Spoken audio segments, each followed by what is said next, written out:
UIW Cardinal fans to the Peck Em Podcast, your home for everything UIW football. So, my name is Jonathan Guajardo, and this is my longtime running buddy. First time, long time, Johnny? First time, long time, yes. Well, Marcos, or if you know Spanish, Puerto Marcos. Johnny, do you know Spanish? Más o menos. Más o menos. That makes two of us. Exactly. But luckily our show's not in Spanish, so we should be okay. So anyway, we're happy to be here and happy to talk about all things UIW and UIW football. We're both two longtime UIW football fans. We both graduated from UIW, class of 2013, and for me, 2014. So go Cardinals. We're both pretty diehards. Also, one thing I think we should probably mention. Oh, well, I don't know. We're probably thinking the same thing. I think we're thinking that they're the same thing, aren't we? You go. 13 with our bachelor's degree, and then we started in 2009, and we were there very first game of UIW versus Monterey Tech. And that's right. That's exactly where we're going. That was a game to remember. That was still to this day. It's one of the best games I've ever seen. And I'm not trying to be a homer. I'm just saying it was. Everybody was like, all right, they're counting this little Catholic private school out. And then we brought fans after fans after fans. I forgot where you were at. I was in the end zone, but we were on the side that didn't have stands. Oh, so were you standing? Yeah, we were catching the football every time they like field goal or kick the extra point. Oh man, yeah. I was in the I was above the press box. That was my job at the time. Was I was doing videography for the team for UIW football. So we spent all summer prepping and getting ready for this game, and that was my first time shooting for them. Going into that, as long as I've known you, how in the world did you get that gig? Well, that was you and I became like pretty good friends. We hit it off right away for the most part, but then like I don't know, it was September, October. You're like, oh yeah, I'm going to blah blah blah because I'm shooting video for the football team. I just kind of randomly said it too, I think, because I was like, I'm going to Oklahoma Panhandle State University or Arkansas, so it was something I was going to. But I got that at a high school because I shot high school football for my high school team, Central Catholic, Go Buttons, and I shot that there, and my coach at Central, Coach Enrico, shout out to Coach Enrico, made a call to Coach Santiago, who was coach at the time at UIW, and rest in peace to Coach Santiago. I know he just passed away recently here in the UIW football community. He's been mourning him, but Coach Enrico called Coach Santiago and said, "Hey, we got a guy over here who shoots video. I know you need some video shot if you want to give him a job." And so I got that job before I even got admitted to UIW. So that's pretty. It's a pretty funny story how that happened. But then I think I shot for maybe 3 years. I think is what I ended up shooting at UIW. And that was a lot of fun. All 3 of those years were under Santiago, and great guy, awesome guy to work with, and just really really good group of guys for that forever first group. And I had some awesome memories there I'll never forget. Some great trips we took, and but now we're here where we are right now. We're here talking about UIW football years later. Started out I think our first year we were literally at 500 our first year. I think we were 5-5, right? Yeah. And then after that, that's when it was a rough times, and then we started getting better and better, and then last year we're to shock the nation again. Yeah, right.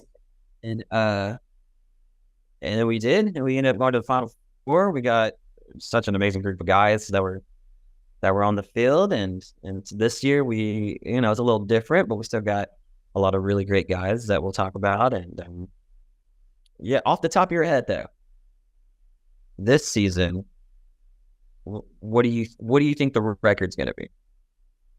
UIW's record? Undefeated. That's where we're going. We're going undefeated over here. I tell you what. Call me an optimist, but No, I I think think stand in our way this season, except the except for potentially ourselves, right? We have to overcome our own mental hurdles. But UIW, right? UIW. I mean, I'm optimistic. I am. I think we're going to do good this season. I I can't pick any wins losses yet necessarily.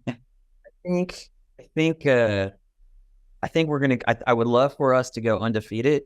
I do think we'll lose one game. I think we'll be 10-1. 10-1. Okay, all right. I think That's pretty optimistic as well. Which is the game? I was looking at the schedule, and one would say maybe Abilene Christian.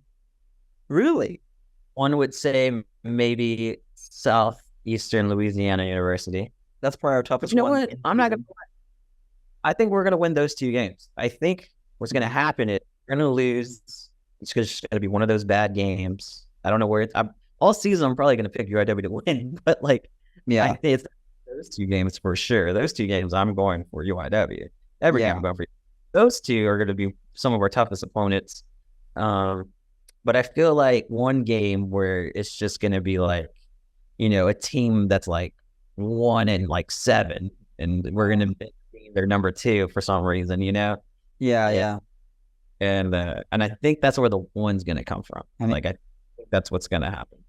Unfortunately, that's the danger, though, right? Like that's the danger is that something like that happens, and we kind of take our foot off the gas for a little bit, and yeah. But I will say, segueing, I talked about our tough opponents this season, which I think is still Abilene Christian and Southeastern Louisiana. But this weekend we have a pretty tough game that's gonna kind of set the tone for the season. Yeah, we definitely and that's do. versus UTEP, University of Texas in El Paso, and we're gonna be up in the runnings. We're gonna see what UIW is not necessarily is gonna see what they're made of as a new team. Yeah, as a new club. We got some people coming back. We got people that we lost, but I think we're still gonna be a high-powered offense, and it's gonna be a great game this Saturday. yeah, exactly. And I think as we go through the stats here, and when we talk more about it, we'll explore this game. This is one of those games that I think there is a potential for an upset, right? And even though we have FCS versus FBS, right? I think we should be in for a pretty good game, and we'll talk about that as we go through here and break down the stats. But yeah, ultimately, I think it comes down to how does our team come together after losing so many players and getting so many players from the transfer portal. And I like what I've been seeing. I like what I've been seeing in the off season, and I like what I've been seeing in camp. And so, I mean, I'm optimistic about this game. But coming into this game, not that I know UTEP has the exact same scenario as we do, but coming in from like the hottest summer that we've had, so they've been practicing in 100-degree weather, and that's like in the mornings and in the evenings. It's full speed ahead for both teams. It's gonna be I expect to see some cramps going on. I know. Well, the thing is, we've been practicing in this the whole summer, so maybe there's some sort of conditioning, getting used to that. I mean, this game's supposed to be 94 degrees outside, which is nice and cool, right? Nice and cool. Yeah. I expect there's going to be a couple cramps. Hopefully, no one gets injured, as you ever want. No one wants that. I expect there's going to be a couple cramps here and there from both teams, and hopefully they'll shake it. They'll shake it off and treat it real fast and get back out there. But I'm seeing that, and it's going to be but it's going to be a good game overall. Definitely. Our star quarterback, the Walter Payton Award-winning quarterback, Lindsey Scott Jr. Well, he had to say goodbye, of course, and now we got another quarterback who you're familiar with. Oh yeah, definitely. Yeah, we got Zach Calzada from Texas A&M. So I got to see him play when he played against Alabama. That was in 2021. When he beat them, or when he beat Alabama. Yeah, I was at that game. Yeah, I was at that game. that was a crazy game. That's awesome. That was a crazy game. So I'll never forget the crowd chanting "Calzada, Calzada" when he's on the ground, lying there injured, and the chants brought him back to life.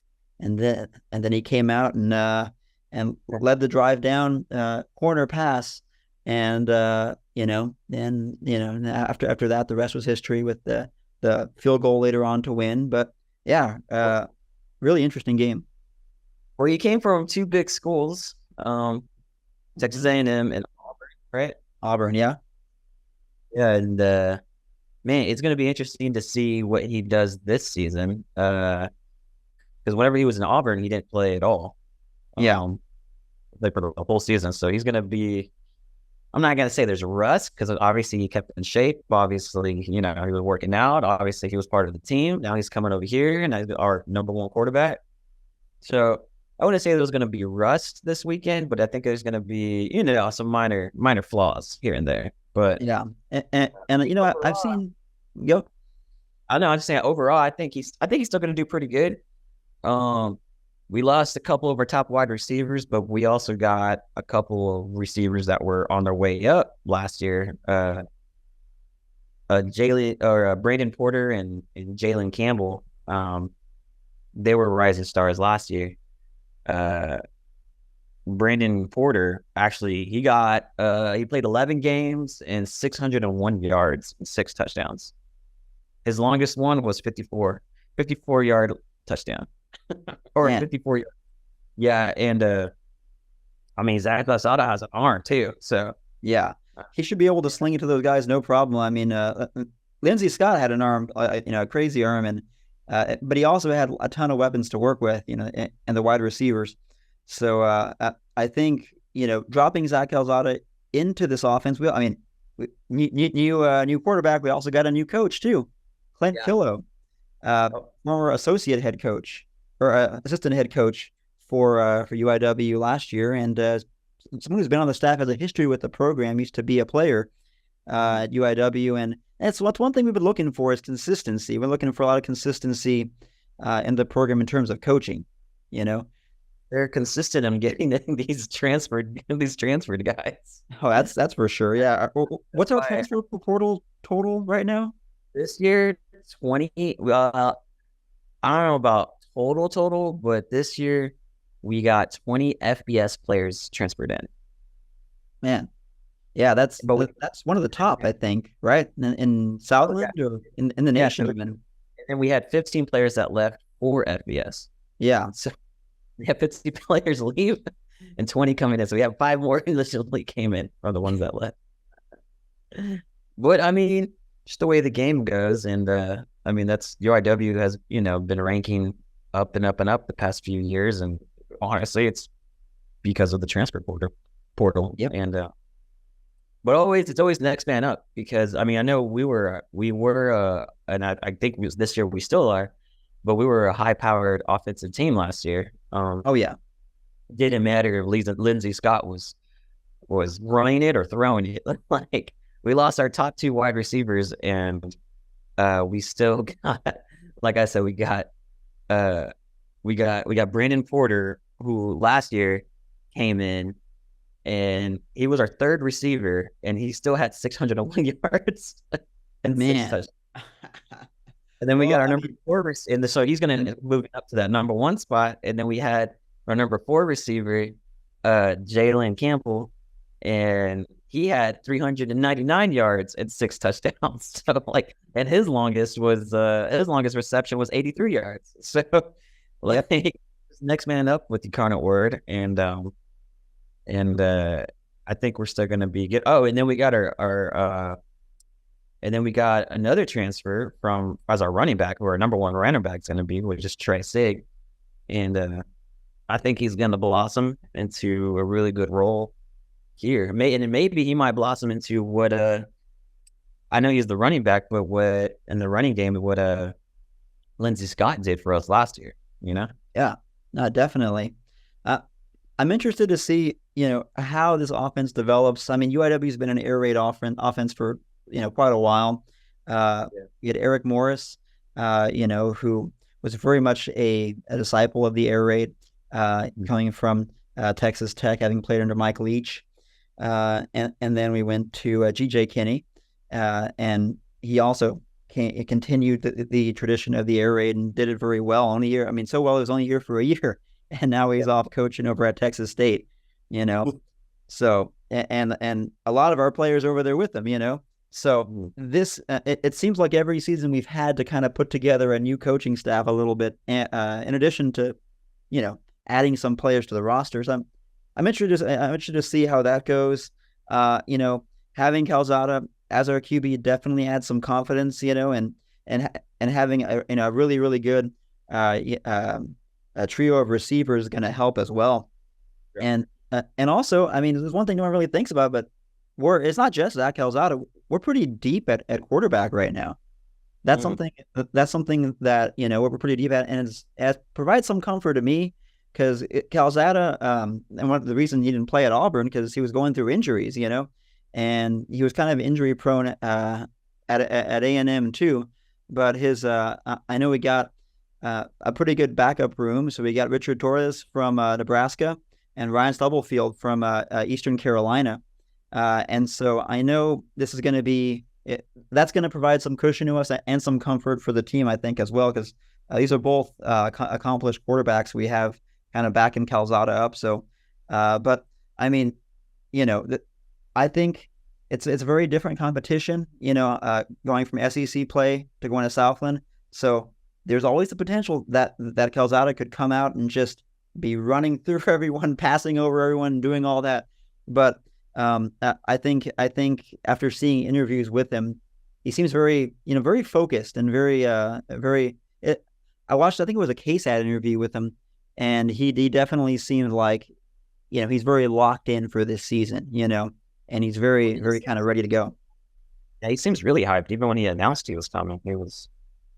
I think he was already talking mess, to be honest. Oh yeah, that's what we need in a quarterback, in my opinion. I like more of the ones that are like talk mess and maybe a little bit vilified, I guess you can say. Nothing wrong with some smack talking. Nothing wrong with that. Yeah, exactly. He might have rustled some feathers. It's a Cardinal. It's okay. It's a Cardinal. Oh, it's smart. But yeah, let me pull up some stats real quick.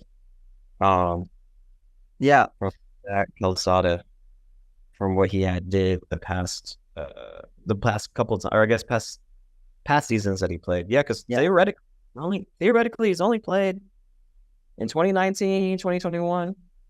Really, he's only played since 2021. Yeah, with it. Then he had, he had some he has had some stats, over 2,000 yards. Mm-hmm. Over 2,000 yards, and what else did we got? Oh, there we go. That's what I was looking for. And 17 touchdowns. Granted, yeah. I know that ain't compared to Lindsey Scott, but you know. But that also was only like part of a season, because he wasn't supposed to be the starter that season. Exactly, yeah. And obviously the competition is way different. Well, that's still really good. Like, he can air it out. And then we got Trey Sig over here that can ball out. He just run it like crazy. And I think we're still going to be up there with our high-powered offense that we had last year, that we're just, you know, making so much, so many different plays, so many great plays. What I'm interested to see is how we are on the defensive side. Oh, yeah. Yeah, and our defense, that's one of the things that I feel like is going to be pretty evident, especially in this first game, right, which is against UTEP. And UTEP just finished playing Jacksonville State in a week 0 matchup, right, last week. And, you know, that was kind of back and forth for a little while, but Jacksonville State ended up pulling it off at the very end. And this is their first year in FBS, you know, so that's pretty crazy also. But if our defense can show up on Saturday and kind of put a lock on UTEP against a quarterback who is a senior quarterback, this is his third year as the full starter, right? 52% completion rate. I mean, this will be a good test. And a lot of UTEP players, a lot of them, I believe, I could be wrong, that a lot of them have are in that scenario that they're all juniors and seniors now. They've been playing together for a bit. Granted, they did go 5-7 last year, and they were ranked 124th on ESPN's Power Football. So Yeah, that's not yeah, that's one of the things that, and 123rd in the red zone offense. yeah, That was their struggle last year, very much so. I mean, but still, no, but it's still opponent. together. We're still learning to play together, especially for the first game. And we lost 9 of our top tacklers, 9 of our top 13 tacklers from last year to this year. Wow. Yeah. That stat is, yeah, that's a crazy stat right there. But we still got some players. We got transfer portal made up though. Transfer portal made up. We got Brandon Richard, defensive back. He's gonna be. I mean, he's still gonna be solid. We got Stephen Parker. He's gonna be still also really solid. He had 22 solo tackles and 26 assists last year, so we're gonna be fine. I think we're gonna be fine, but it's also gonna have to. It's gonna go back to the whole next man up type thing. Exactly. Maybe a lot of them didn't play that much last year, and they're gonna be thrown in. You know, whereas on offense, you know, our fourth, I want to say fourth string, but our fourth weapon, you know, he was on offense. He still had, you know, a lot of yards and, you know, total 6 touchdowns and, you know, so he's going to be used to it. But man, it's interesting to see how our defense stacks up, especially against UTEP. A lot of those guys together for a little bit. So, and you know, I want to talk a bit about UTEP a little because, you know, so this is a team that they've struggled in recent years, right? 2021 was their last bowl game. That was the New Mexico Bowl. They lost to Fresno State 31-24 to cap off a 7-6 year. But I mean, that was still big for them getting to a bowl game because it had been a while since they'd been to one. That was their first one under their current head coach, Dana Dimmel. So, yeah. And of course, last year they went 5-7, and there was that game against UTSA in the Alamo Dome, very close game where they were playing UTSA to the wire. I remember this one. I was driving and listening to it on the radio, and yeah, that was crazy that they gave UTSA a run for their money. So it's all a matter of which UTEP team shows up. I feel like that's true, man. I don't know. I think it's going to be competitive. I think it's going to be semi-high scoring. Like, I think it's going to be 42-32. That's my pick. Okay. I think it's going to be semi-high scoring. I know that's considered high. It depends where you're at nowadays, because now we have a bunch of teams that are scoring like in the 50s. So it depends what you're calling. You know, like basketball, right? Like everything's like 120 now. But I don't know. It just depends what you call high scoring. But I think it'll still be like a high, to me, a high mid high scoring game of 45 or 45-35. 45-35. All right, that's your prediction. 45-35 UIW. Okay, gotcha. You know, that's very contrary to what ESPN's saying over here. ESPN's saying 93.7% chance UTEP's going to win this thing. And I was looking over here also. Well, where else did I find that? Oh, it was a games. Huh? Did they not know who Incarnate Word is? Well, what's funny is that they do, and they have all the stats written out. And then I was looking at Dave Campbell's. I mean, we all love Dave Campbell's, the Bible of Texans football, right? Dave Campbell's. And I was looking through Dave Campbell's, and they called this as a loss for UIW as well and a win for UTEP, but they also called a win for UTEP against Jacksonville State. So, I mean, that's most accurate. But the question is here, what's my pick, right?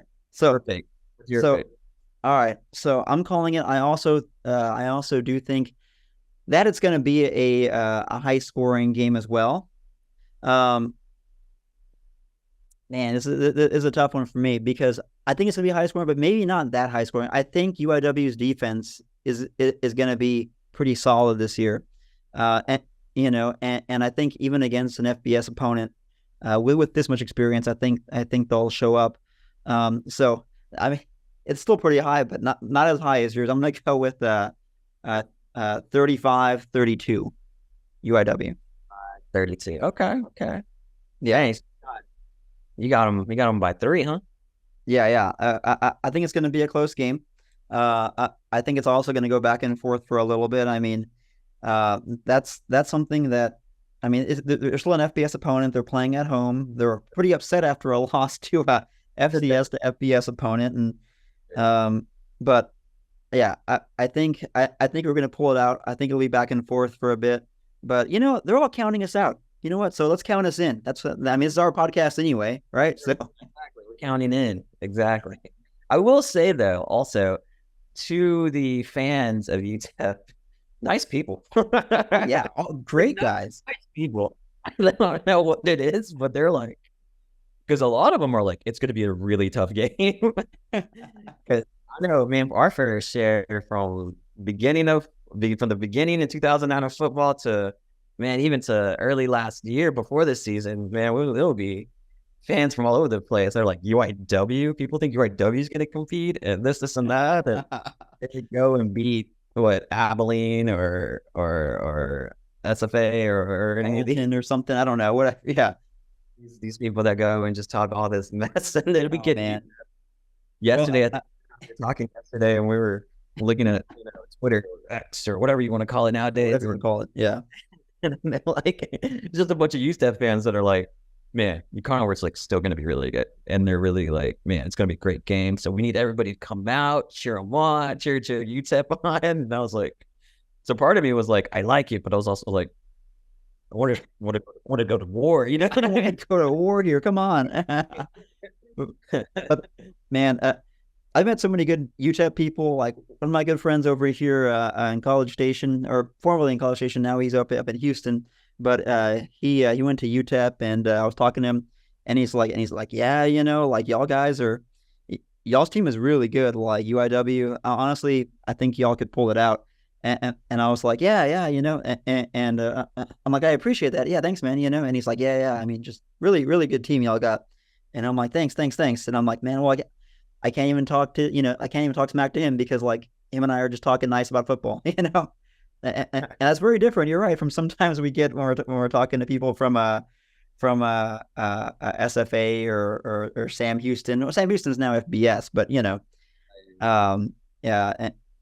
it's always pretty interesting to have some good FBS or some good FCS smack talk. But I mean, in general, there's no reason for FBS teams to smack talk FCS teams and vice versa, like, because that's usually more of a friendly game, Now, when it comes down to it, I mean, I can tell you a game where there might be some smack talk. I can tell you that Southeastern Louisiana game. I think it's mid-October. Yeah, I think so too. That one, yeah. On Twitter, just being like, all right. I'll let them instigate first, though, because I don't want to jinx anything. I don't want to be the one to jinx anything and start talking mess and then be like, little bit, guys. And that happened to a lot of people who talk smack against us originally, and then we're like, never mind, UIW is actually really good. I know. And then I'm going to end up on freezing cold takes, and that's going to be a whole thing. I know. That should be a goal for us, not to end up on there. I think so, too. But man, well, I think we did a pretty good overview here. We're going to keep these podcasts pretty short and simple, and this is our first one, guys. So hopefully y'all enjoyed it. The Peck Em UIW Football Podcast. Joel, any closing remarks from you? I think this season we should do a little you pick 'em.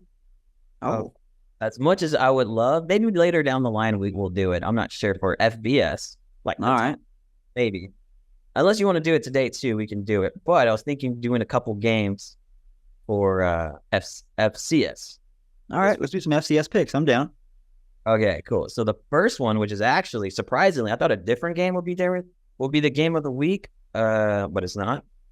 But the FedEx Ground FCS game of the week is Eastern Washington, who was 3-8 last year, versus number 2 North Dakota State. Who do you got?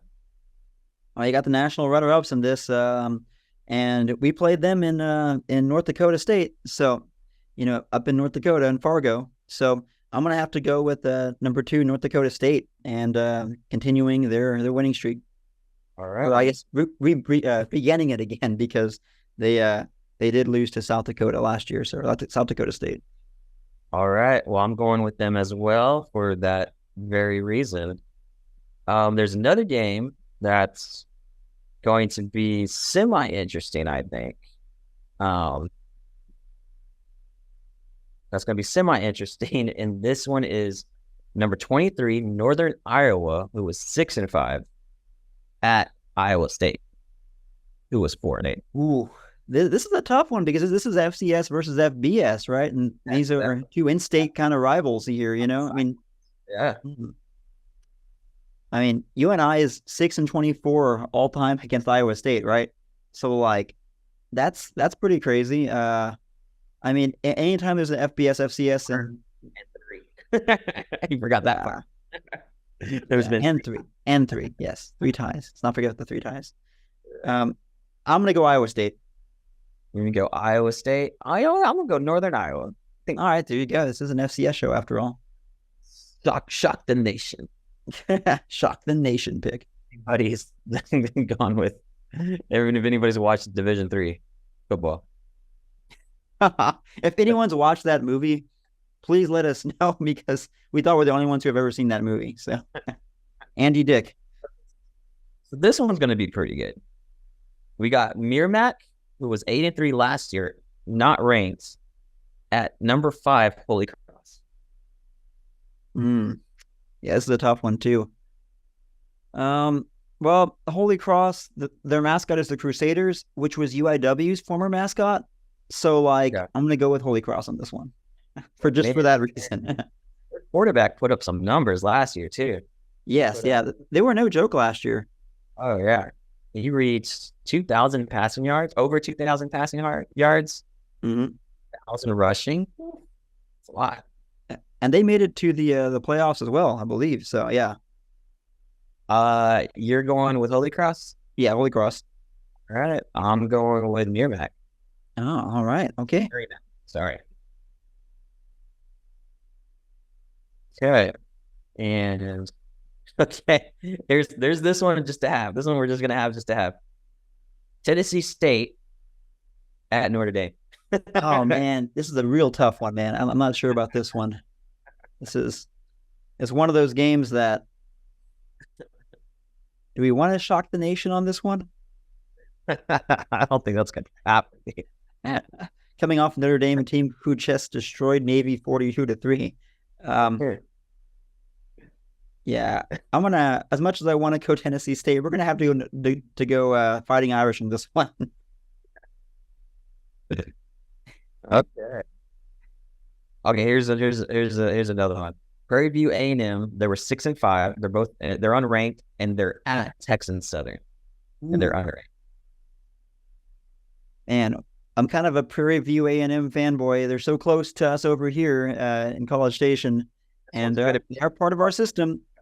So I'm gonna have to go Prairie View A&M. Have you ever seen their stadium? Have you seen Prairie View Stadium? I have. It actually, have I? I don't know if I've seen Prairie View Stadium. Let me see. It's beautiful. Like it's a beautiful stadium. Like, it's one of those. And I look at it. I'm like, man, that's pretty. Yeah, it's a very nice FCS stadium. Can look at it. That's pretty nice. Yeah. That's what UIW hopes to do later on. Yeah, maybe we can take a note from Prairie View and build our stadium up like that. That'd be crazy. But I'm gonna go Prairie View A&M. Yeah. And hoping they get the win. All right, I'm gonna go with Texas Southern. All right, Texas Southern. Trying to win. Hey, here we go. They included us. That's right. Hey. Oh, and we are an upset alert too. Yeah, we are. So we're upset alert. We're ranked number 7 against UTEP. So we're on there. Oh, and according to the analyst.com, we are also the pick to win this. Yeah. So that's good. So that's one that tells us that's working. Yeah, I know. I'm like, all right, thank you, the analyst.com. We are the highest upset alert, actually, apparently. Craig Haley ranked us FBS possibilities, and we have the highest rating of them all, with Rhode Island at Georgia State coming in second. So interesting. Yeah. That's pretty cool. Yeah, that's dope. That's actually really cool. You know what? I like this. I like this. I like the analyst. The analyst.com. I like them. Yeah, analyst it is. All right. I think that's all that we're gonna do for right now. Actually, one more game. One more? All right, let's do one more. It's actually on Sunday, surprisingly, and it's Jackson State versus Florida A&M. Oh man, now this is gonna be interesting. I'm excited for Jackson State. They had a lot of momentum on their side in their week 0 game. And I want them to be successful after Coach Prime. So TC Taylor, that's the new coach. Yeah. I'm gonna go with Jackson State. Yeah, and I hope they pull it off. I'm gonna go for Florida A&M. Actually. All right. Well, I think that's all the ones we're gonna pick for today, and got a couple different ones. So that's good. Yeah. got a good what's that, like 7 games we picked there. That's good for our first episode. Like, I mean, I'm okay with that. Look, I think we tried to do 24 or something last year, and that's why we never published it, because it was just so much of it. So burnt. We're like, what is this? What are we doing? We're doing Division 3, 2, and a bunch of other stuff. And oh man. So on the FBS side, there's actually a couple of really good games. I mean, we don't have to pick them. We can pick them just right now, just to pick them, but just for fun. But yeah, we got number 5 LSU versus number 8 Florida State. That was gonna be pretty good. Oh man, yeah. The ABC is gonna take that slot on Sunday. FSU is supposed to do really good this year. Like, they're, everyone's really high on them on the rankings. So is it FSU? FSU, yeah. I mean, LSU also. LSU is supposed to do good too, but FSU is, surprisingly pretty high up there. Yeah, no, for sure. And then number 20 North Carolina is actually the first game of the season against South Carolina. It's a big rivalry to start the year off. It's not in-state rivalry, but a little. Yeah. Little border rivalry. Okay, the Carolinas. Yeah, and then I think that's about it, I believe, on that side, because a lot of them are playing against smaller teams or. Well, let's not forget about our other in-state or in-city team in San Antonio, UTSA. They're playing Houston. Yeah, that should be really good. I'm surprised that didn't make it on there. I know. I would have thought that would have been on there. Yeah, but well, hopefully UTSA wins. Hopefully UIW wins. Yeah, we're both pulling for UTSA and obviously pulling for UIW. So it's San Antonio weekend. Yeah, so should be a fun weekend, guys. Hope everyone enjoyed our show. Until next time, Peck Em.